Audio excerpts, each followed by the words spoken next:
మోకాళ్ల నొప్పులు, gas, gut health వంటి సర్వ రోగాలకు నివారణి అరుణ యోగా ఆముదం.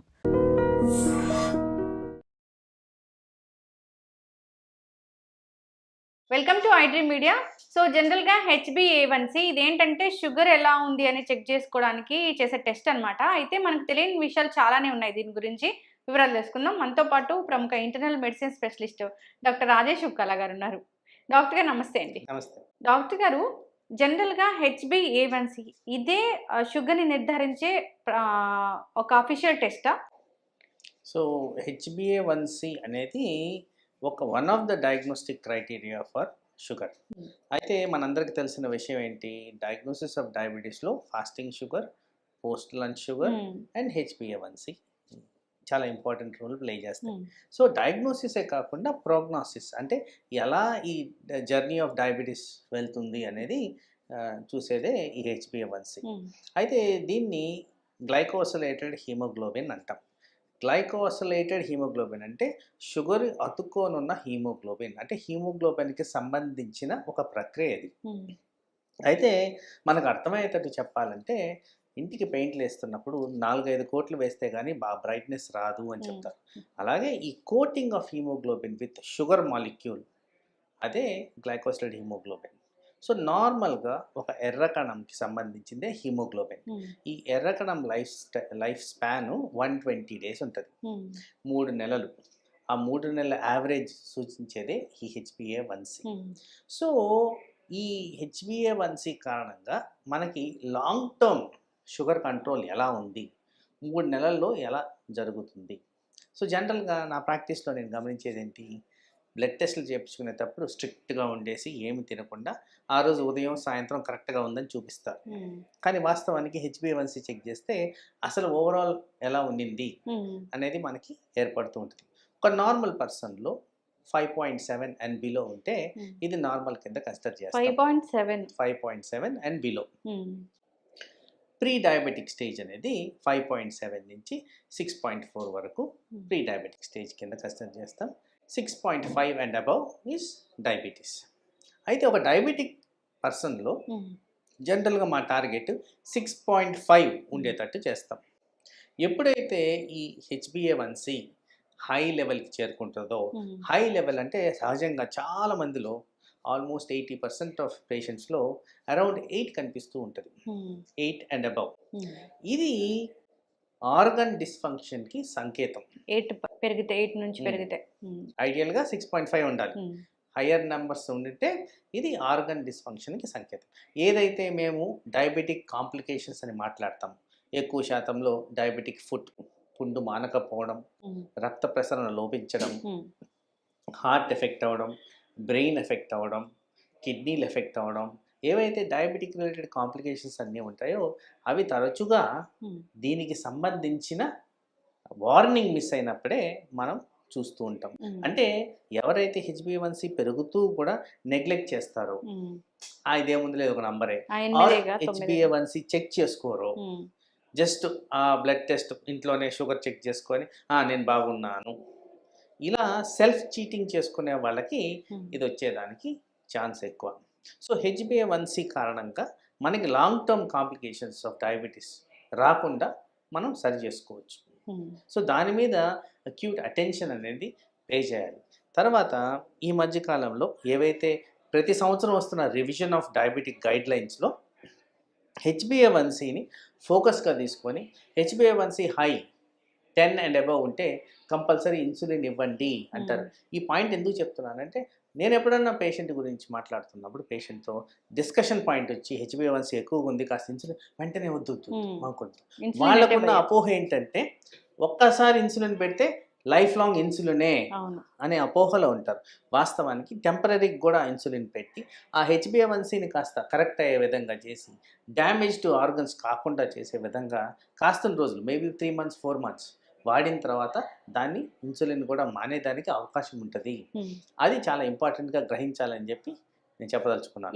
డాక్టర్ గారు, ఇప్పుడు HbA1c బట్టే మీరు మందులు రాస్తారా? HbA1c ఇంత ఉంటే మందులు, లేదా ఫాస్టింగ్ పోస్ట్ దాన్ని బట్టి మందులు రాస్తారా? చాలా ఇంపార్టెంట్ క్వశ్చన్ అడిగారు.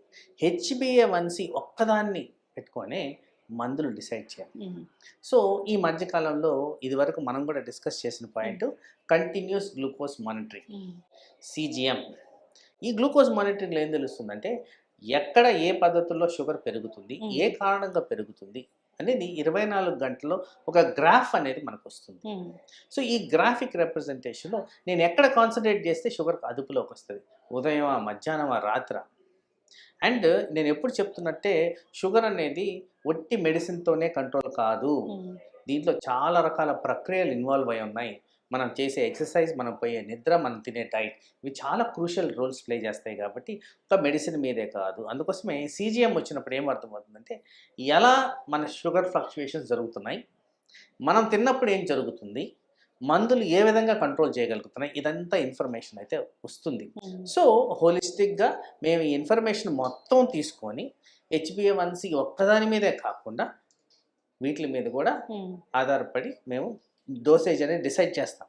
కానీ లాంగ్ రన్లో ఏవైతే 3 నెలలు డ్యూరేషన్ది HbA1c ద్వారా మేము ఆర్గన్ ఫంక్షనాలిటీ చూస్తున్నాం కాబట్టి అది కూడా కంట్రోల్ అయ్యేటట్టు ఈ మందుల్ని కాంబినేషన్ థెరపీలో ఇవ్వడం అనేది జరుగుతుంది. ఓకే డాక్టర్ గారు, ఇప్పుడు HbA1cని మేము మెయింటైన్ చేయాలి అంటే ఏం చేయాలి అసలు? సో HbA1c ప్రాపర్గా మెయింటైన్ చేయాలంటే మీకు ఎవ్రీడే కంట్రోల్ అనేది ఇంపార్టెంట్. ఫర్ ఎగ్జాంపుల్ మనము తిరుపతి వెళ్ళాం, ప్రసాదం తెచ్చుకొని ఆ లడ్డు కాస్త తినకుండా కాస్త ఎక్కువగా తిన్నాం, మీ ఎక్స్కర్షన్ అనేది ఎక్కువ ఉంటుంది. కానీ అందరికున్న అలవాటు ఏంటి, ఒక లడ్డుతో వచ్చారు, 4 లడ్డులు తెచ్చుకొని 4-5 రోజులు తినడానికి ట్రై చేస్తారు. ఈ 4-5 రోజులు ఇంపాక్ట్ ఏదైతే ఉందో చాలా హై లెవెల్ ఆఫ్ షుగర్ ఉంటుంది. ఆ లెవెల్ ఆఫ్ షుగర్ వల్ల ఏమవుతుంది, HbA1c మీద ఉన్న కోటింగ్ అనేది పెరుగుతూ వస్తుంది. సో లాంగ్ టర్మ్ రిపర్కషన్స్ అనేది పెరుగుతూ ఉంటాయి. మనం తినింది ఆ 4 రోజులే కదా, మిగతా రోజులు స్ట్రిక్ట్గా ఉన్నాం అంటున్నాం. ఈ 120 days ఈ రెడ్ సెల్ ఏదైతే బ్లడ్లో సర్క్యులేట్ అవుతూ ఉంటుందో ఈ హై షుగర్ కారణంగా మనకి ఇండెక్స్ ఏమిస్తుంది, అవయాల మీద ఎఫెక్ట్ అనేది తెలిసిపోతూ ఉంటుంది. So HbA1c is one of the మాకు ఏమంటారు ఫ్యాక్టర్, ఎలా ప్రోగ్రెస్ అవుతుంది డిజీజ్ అనేది మేము డిసైడ్ చేసుకోవడం. HbA1c ఒక 10 ఆ పైన ఉంటే అది టూ డేంజర్ అన్నట్లే కదా డాక్టర్ గారు? మీకు అసలు ఐడియల్ సినారియో 6.5, ఎంత హై ఉంటే అంత ప్రాబ్లం. మీరు అడిగిన 10 అయితే మరీ ఇంత ప్రాబ్లం ఎక్కువగా, ఇంకా అంటే హార్ట్ అటాక్, బ్రెయిన్ అటాక్ తిరిగి వచ్చేస్తుంది. కాబట్టి అలాంటి లెవెల్స్ రాకుండా చేసుకోవడం ముఖ్యం. ఐడియల్గా 6.5 అరౌండ్ పెట్టుకుంటే correct. HbA1c every 3 months every 3 monthsకి అది మనకి ఇన్ఫరెన్స్ ఇస్తుంది. అయితే మీరు అడిగిన దాంట్లో ఎవ్రీ 3 months అన్నప్పుడు ఈ ఎర్ర కణం ఏదైతే ఉంటుందో దాని లైఫ్ సైకిల్ బట్టి HbA1c అనేది డిసైడ్ అవుతుంది. ఎర్ర కణాల లైఫ్ సైకిల్ డిసైడ్ చేసేది ఏంటి, ఐరన్ లోపాలు ఉన్న వాళ్ళకి HbA1c ఫాల్స్లీ హై చూపించేదానికి ఆస్కారం ఉంది. అలాగే ఈ ఎర్ర కణం లైఫ్ సైకిల్ ఏదో కారణంగా తగ్గితే HbA1c లోగా చూపించేదానికి కూడా ఆస్కారం ఉంది. ఈ పరిమాణాలన్నీ కూడా ఆ డాక్టరు విశ్లేషించి ఏ విధంగా దీన్ని నేను కరెక్ట్గా తీసుకోవాలి అంటే, మీకు ల్యాబ్లో ఇచ్చిన రిపోర్ట్ని వెంటనే మీరు హైరాణ పడాల్సిన అవసరం లేదు. డాక్టర్ యూజువలీ ఇది వేరే వాటితో రెఫరెన్స్ తీసుకొని ఇది కరెక్టా కాదా అనేది కూడా డయాగ్నోస్ చేయడం అనేది జరుగుతుంది. పర్టికులర్గా ఎవరికైతే కొత్తగా షుగర్ డయాగ్నోస్ అవుతుందో వాళ్ళలో HbA1c ఒకటి పట్టుకొని డయాగ్నోస్ చేయడానికి ఉండదు, వేరే ఫ్యాక్టర్స్ కూడా మేము కన్సిడర్ చేస్తాం. ఈ మధ్య కాలంలో కొత్త రకాల బ్లడ్ టెస్ట్లు, ఇన్సులిన్ లెవెల్స్ ఎలా ఉన్నాయి, హోమా IR టెస్ట్ అనేది ఒకటి వచ్చింది, అది ఎలా ఉంది, తర్వాత CGM ఎలా ఉంది, ఫాస్టింగ్ పోస్ట్ లంచ్ ఎలా ఉంది, సిరీస్ ఆఫ్ టెస్ట్లు ఉన్నాయి. కాబట్టి వీటి మీద మనం డయాగ్నోస్ చేయడం అనేది జరుగుతుంది. ఒక sugar patient post lunch, fasting, post HbA1c, insulin ఎలా ఉంది అనే టెస్ట్ కూడా ఉందా? ఇంకా ఇన్సులిన్ లెవెల్స్ ఎలా ఉంది అనేది హోమా IR ఇండెక్స్ అనేది ఒకటి ఉంది, అది కూడా ఇన్సులిన్ రెసిస్టెన్స్ ఎలా డెవలప్ అవుతుంది అనేది కూడా చూపిస్తుంది. సో వివిధ రకాల టెస్ట్లు, so much of newer techniques అనేవి వస్తూనే ఉన్నాయి. ఈ టెస్ట్లన్నీ చేయించుకోవాలి. జనరల్ గా కూడా ఈ టెస్ట్లన్నీ ఎందుకు, ఇన్ని టెస్టులు రాశారు ఎందుకు, డాక్టర్ల మీద అబాండాలు ఇస్తూ ఉంటారు. కానీ రాసింది ఎవరి కోసం అనేది మనకు అవగాహన ఉండాలి కదా. ఇప్పుడు ఒక డోసేజ్ ఆఫ్ టాబ్లెట్స్ వాడుతున్నారు, వాళ్ళకి HbA1c ఇప్పుడు ఎక్కువ ఉన్నప్పుడు ఈ టాబ్లెట్స్ రాస్తారు. నెక్స్ట్ వాళ్ళకి HbA1c తగ్గిపోయింది అంటే ఒక 3 months తర్వాత, అంటే డోస్ తగ్గిపోతుందా? సో బేసిక్లీ హెచ్బిఏవన్సి టార్గెట్ నేను ఇందాక చెప్పాను చూడండి 6.5 అరౌండ్, అలా కాకుండా 6.5 బిలో వచ్చి హైపోగ్లైసీమియా సిమ్టమ్స్ వస్తుంటే డోస్ తగ్గిస్తాం. నా టార్గెట్ వచ్చేసింది కదా అని డోస్ తగ్గించను. టార్గెట్ ఎందువల్ల వచ్చింది? వాడడం వల్ల మనం వాడిన మందుల మూలాన వచ్చింది. ఆ మందులు తీసేస్తే మళ్ళీ పెరుగుద్ది. కాబట్టి ఆ విధంగా టార్గెట్కి వస్తే టార్గెట్ మీద ఆ మందులు కంటిన్యూ చేయడం అనేది జరుగుద్ది. ఇప్పుడు ఎప్పుడైనా వీళ్ళు మెయింటైన్ చేయట్లేదు సరిగా షుగర్ లెవెల్స్ అన్నప్పుడు అది అన్ని అవయవ ఆర్గాన్స్ మీద ఇబ్బంది అనేది చూపిస్తుంది. ఆ డాక్టర్ గారు జనరల్గా కూడా సీజిఎం అంటే కూడా అందరూ అదేదో పిన్ను అదేదో పెడతారు అట్లా భయపడుతూ ఉన్నారు. దాని గురించి ఏం చెప్తారు? సో ఇది చాలా సింపుల్ డివైస్ అండి. ఒక స్టిక్కర్ పెట్టినట్టే అనిపిస్తుంది మనకి. చేతి భాగం మీద పెడతారు. సో దానివల్ల భయపడాల్సిన అవసరమే లేదు. దానివల్ల బెనిఫిషియల్ ఎఫెక్ట్స్ చాలా ఉంటాయి. చాలా మంది అంటారు నేను డైట్ ప్రాపర్గా తీసుకుంటున్నాను, మీరు చెప్పిన అన్ని ఫాలో అవుతున్నాను, అయినా కానీ నాకు షుగర్ పెరుగుతుంది. ఇలాంటి ఇన్ఫర్మేషన్ సీజిఎం ద్వారా చాలా ఈజీగా వస్తుంది. ఏ టైంలో పెరుగుతుంది, ఏ కారణంగా పెరుగుతుంది అనేది అనలిటికల్గా డాక్టర్కి చాలా హెల్ప్ఫుల్గా ఈ సీజిఎం అనేది పనిచేస్తుంది. కాబట్టి ఆ విధంగా పేషెంట్కి బెనిఫిట్ అవుద్ది. కాబట్టి ఎవెన్చువల్లీ ఏమవుతుందంటే మేము కరెక్టివ్ మెజర్స్ తీసుకొని ఎక్కడ ఏం చేస్తే కరెక్ట్ అవుద్ది అనేది కూడా మాకు గైడెన్స్ వస్తుంది. కాబట్టి సీజిఎంకి చాలా important role in the management of diabetes. Long టర్మ్లో హెచ్బిఏవన్సి కూడా ఇక్కడ మన కంట్రోల్లో వచ్చేస్తుంది. కాబట్టి ఆ విధంగా అవయాల మీద ఎఫెక్ట్స్ పడకుండా, కాంప్లికేషన్స్ రాకుండా, కాంప్లికేషన్స్ ఫ్రీ డయాబెటీస్ని మెయింటైన్ చేయడమే మా లక్ష్యంగా మేము మెయింటైన్ చేస్తాం. ఇన్సులిన్ తీసుకుంటే అసలు కాంప్లికేషన్స్ రావు, షుగర్ కూడా పెరగదు. కాంప్లికేషన్స్ రావు అంటే ప్రాపర్ పద్ధతులు. ఇన్సులిన్ దగ్గర కూడా చాలా అపోహలు ఉన్నాయండి. తీసుకునే విధానం ఎక్కడైనా తీసుకోవచ్చు శరీరంలో అనేది ఉంది. దానికి ఒక స్ట్రిక్ట్ గైడెన్స్ ఉంది. ఏ పార్టీలో తీసుకోవాలనేది మీ డాక్టర్ గారిని అడిగితే క్లియర్గా చెప్తారు. ఏ విధంగా తీసుకోవాలి, ఇన్సులిన్ ఏ విధంగా స్టోర్ చేయాలి, ఇవన్నీ కూడా క్లుప్తంగా తెలుసుకొని ఆ విధంగా చేస్తేనే ఇది మనకి సరిగ్గా బాడీలో ఎక్కుతుంది. టాబ్లెట్స్, ఇన్సులిన్ ఏది best? Always insulin is best.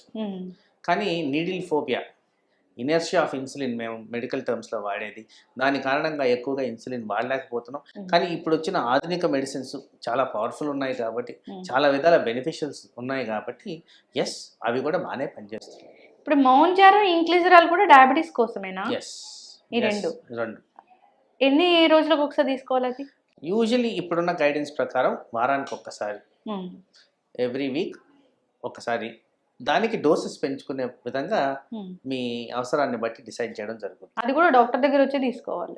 అంటే ప్రిస్క్రిప్షన్ అనేది మేము ఇవ్వడం జరుగుతుంది.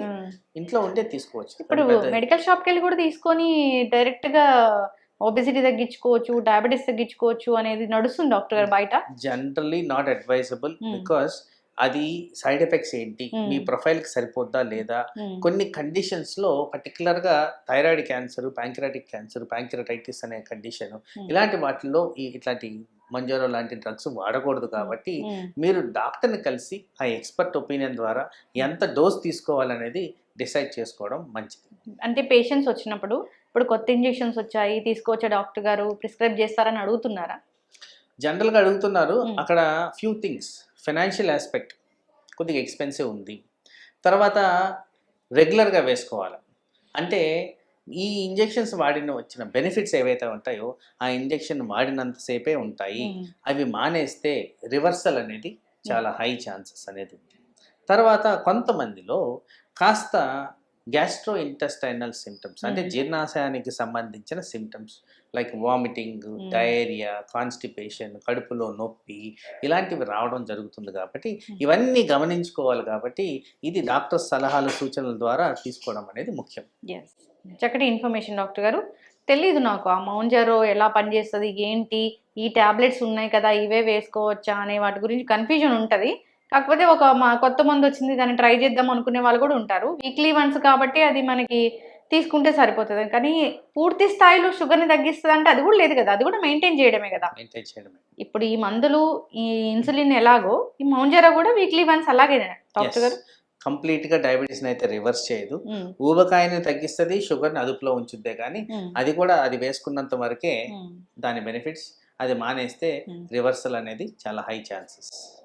ఇక్కడ ఊబకాయం main target. Main target. Complications అయితే ఉన్నాయి. రిలేటెడ్ అడ్వర్స్ ఈవెంట్స్ అయితే ఉన్నాయి. అవి తక్కువే, కానీ డాక్టర్ని సంప్రదించి తీసుకోవడం అనేది ముఖ్యం. Yes, చక్కటి ఇన్ఫర్మేషన్ డాక్టర్ గారు. HbA1c అనేది ఒక మంచి టెస్ట్, దాన్ని చేయించుకోవాల్సిందే డాక్టర్ చెప్పినప్పుడు. 3 నెలలకు ఒకసారి దాన్ని చేస్తారు. సో దాన్ని బట్టి మందులు రాస్తారా అంటే డిపెండ్స్ ఆన్ వాళ్ళ కండిషన్. ఇంకొకటి CGM అని కూడా ఉంటుంది, దాన్ని బట్టి మందులు రాయడం అనేది జరుగుతుంది. అందరూ దీన్ని ఫాలో అవ్వాలని కోరుకుందాం. చాలా చక్కటి ఇన్ఫర్మేషన్ అండి, ధన్యవాదాలు. And for more videos, Please subscribe to iDream. Please subscribe to iDream. Please subscribe iDream. And please subscribe to iDream. For more videos, subscribe to iDream. please like, share, and subscribe to the channel. Congratulations, iDream. subscribe to iDream. Subscribe to iDream. So subscribe to iDream Media. iDream की iDream team अंदर की huge congratulations. Please subscribe iDream Media. Please subscribe to iDream.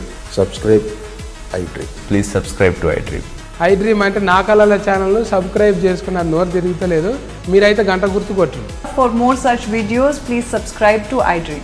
Subscribe to iDream. Please subscribe to iDream. Please subscribe iDream Media. Please do subscribe to iDream. Please subscribe to iDream Media. For best entertainment and information, please subscribe iDream. And don't forget to subscribe to iDream.